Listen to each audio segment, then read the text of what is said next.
The call came in at the worst possible time. Detective Rebecca Holloway barely had time to set down her lukewarm coffee before dispatch crackled through the radio. Unit 14, respond to Fort 27 Carmichael Street. Neighbor reports screaming. Over. The colonial house loomed at the end of the cul-de-sac, its peeling white paint glowing under the flashing lights. Rebecca's breath fogged in the autumn air as she approached the front door, her hand resting on her service weapon. Police! Anyone home? The door creaked open on its own. Inside, the air smelled of spoiled milk and something metallic. A single lamp flickered in the living room, illuminating a half-eaten TV dinner still steaming, a rocking chair moving on its own. The staircase. Rebecca's radio suddenly screamed with feedback. When it cleared, a child's whisper came through. Don't look at the steps. The body was found on the landing, age 8. Condition, no visible wounds, but lips sewn shut with black thread, fingernails embedded in the staircase railing, eyes removed, sockets filled with moth cocoons. The coroner would later tell Rebecca, these stitches, they're identical to ones found on 1972 victims, a case that predated her birth. City records revealed 1972, the Miller family, 4 dead, all found on stairs. 1954, the Wards, 3 dead, bodies arranged in stair-step pattern. 1938, construction crew, 5 workers vanished. Only their boots remained, lined up on the steps. Rebecca stood in the empty house, running her fingers over a step. The wood pulsed like a heartbeat. We need to talk to the neighbor who called it in.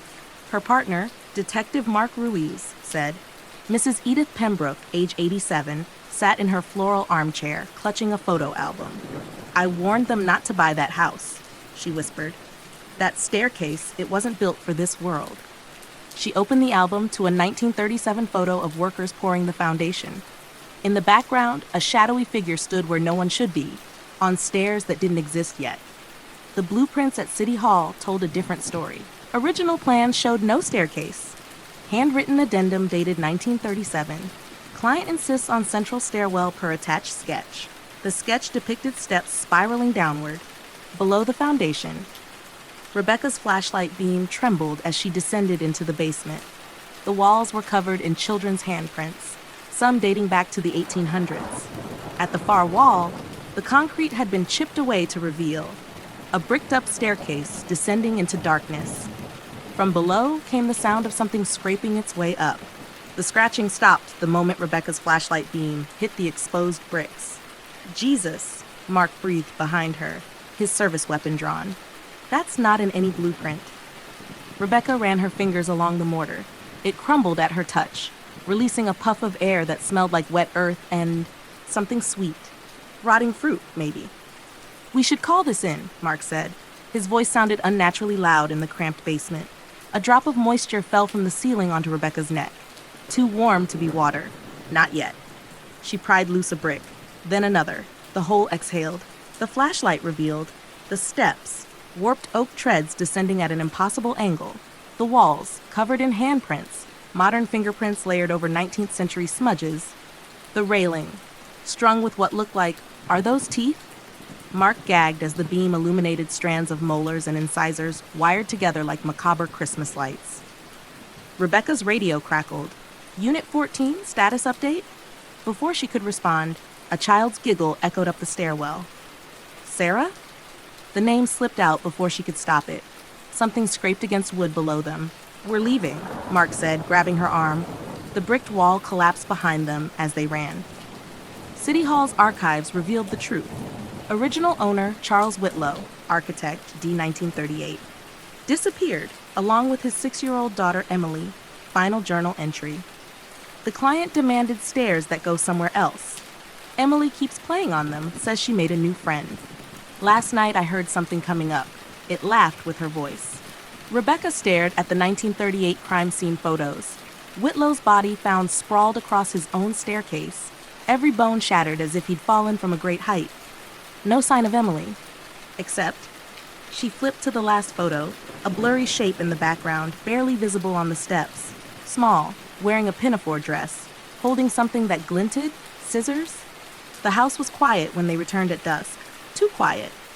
Basement sealed back up, Mark noted, kicking the freshly mortared bricks. Like we were never here.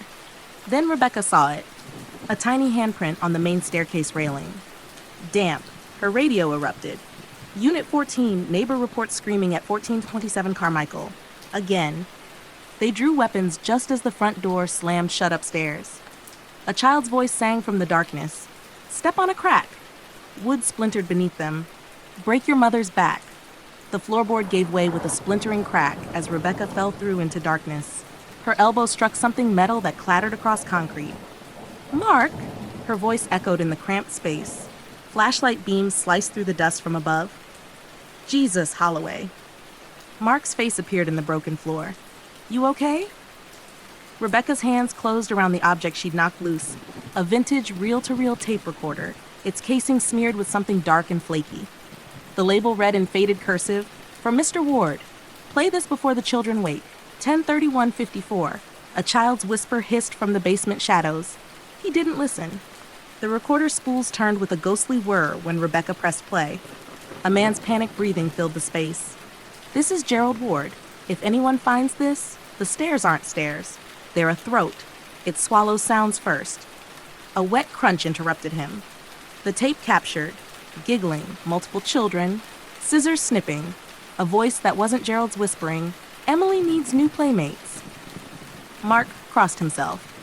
That's the 1954 cold case. Whole family vanished except the father, Rebecca finished. Police had found Gerald Ward's tongue nailed to the front door. The recorder suddenly sped up on its own. A new voice emerged. A little girl singing, Ladybug, ladybug, fly away home. The flashlight died as something grabbed Rebecca's ankle. They found it bricked into the pantry wall, a leather-bound book warped by moisture. The first page held a 1937 newspaper clipping. Local architect's daughter dies in freak accident. Emily Whitlow, 6, fell down elevator shaft at father's construction site. Body never recovered. Rebecca turned the page. The next photo showed the Carmichael house under construction. Someone had drawn a stick figure girl standing on unfinished stairs inside the walls. Look at the dates, Mark whispered. Every 10 years, 1944, Polaroid of a smiling family, faces scratched out. 1954, Gerald Ward's obituary. 1966, police report about prank calls from the vacant home. 1972, a child's crayon drawing of people hanging from stairs like ornaments. The final page was blank, except for fresh ink spelling. Rebecca and Mark, 2023. The house groaned like a living thing. Unit 14 to dispatch. Mark's voice crackled over Rebecca's radio as she searched the upstairs. Officer down, I repeat. A wet gurgle cut him off. Then, Becca, don't let her. The transmission dissolved into the sound of something being dragged. Rebecca sprinted toward Mark's voice, bursting into the master bedroom to find his service weapon, unfired, on the floor. Bloody handprints leading to the closet. The smell of turned earth and old roses. The closet door stood slightly ajar. From within came the rhythmic snip-snip of scissors. A little girl's voice giggled.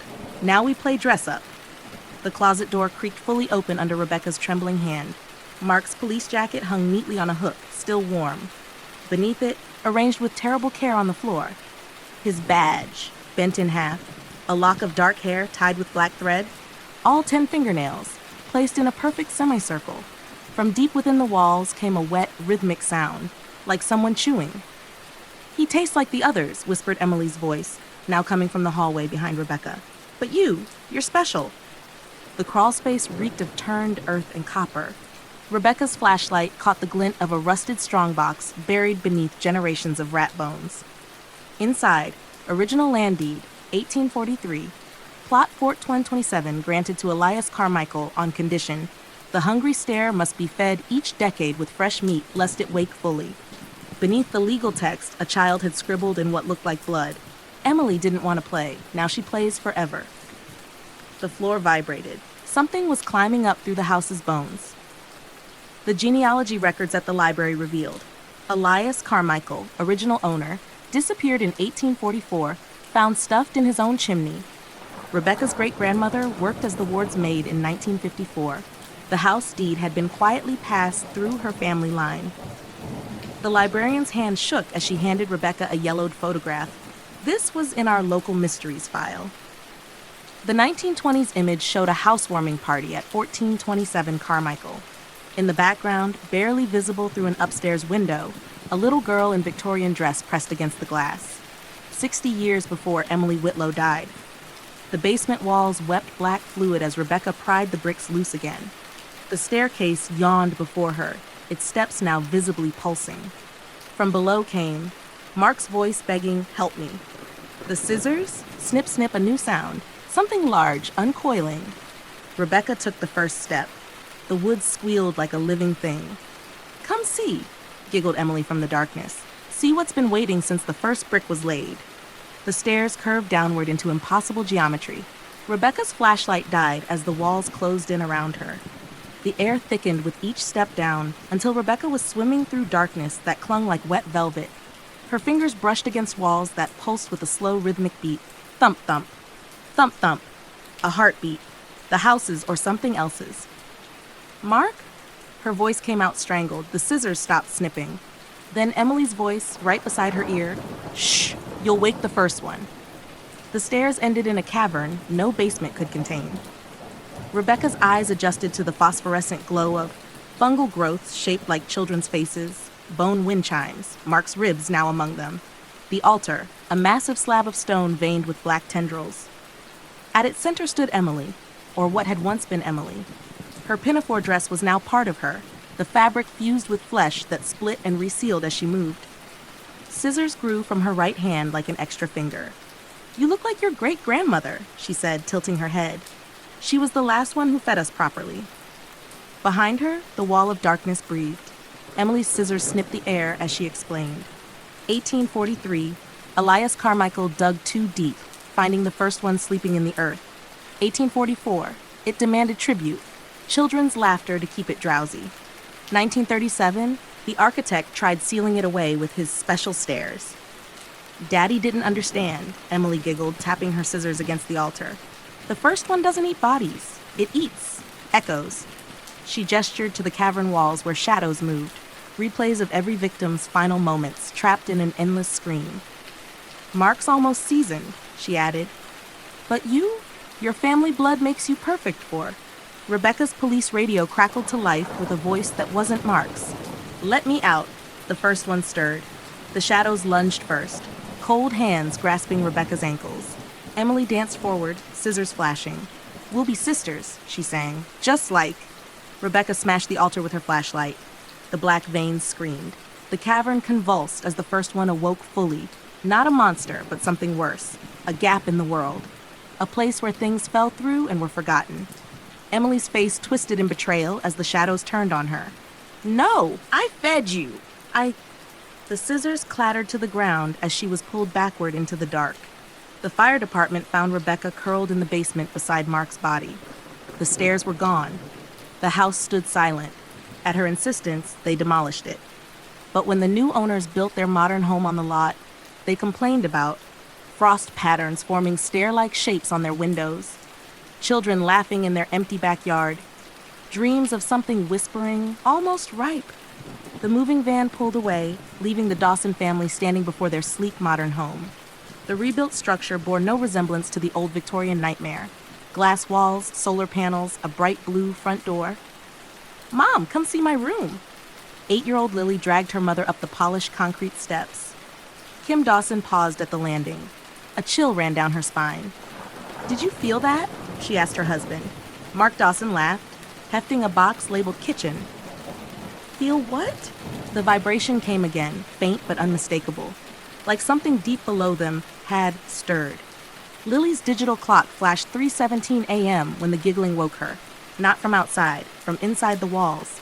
She pressed her ear to the cool drywall just as a child's whisper seeped through. "Want to see my scissors?" Under her bed, something scraped against the hardwood. Detective Holloway stood at the new property line, the hair on her arms standing erect. The demolition crew had assured her nothing remained of the original foundation. Yet the earth here was wrong, too soft, too warm.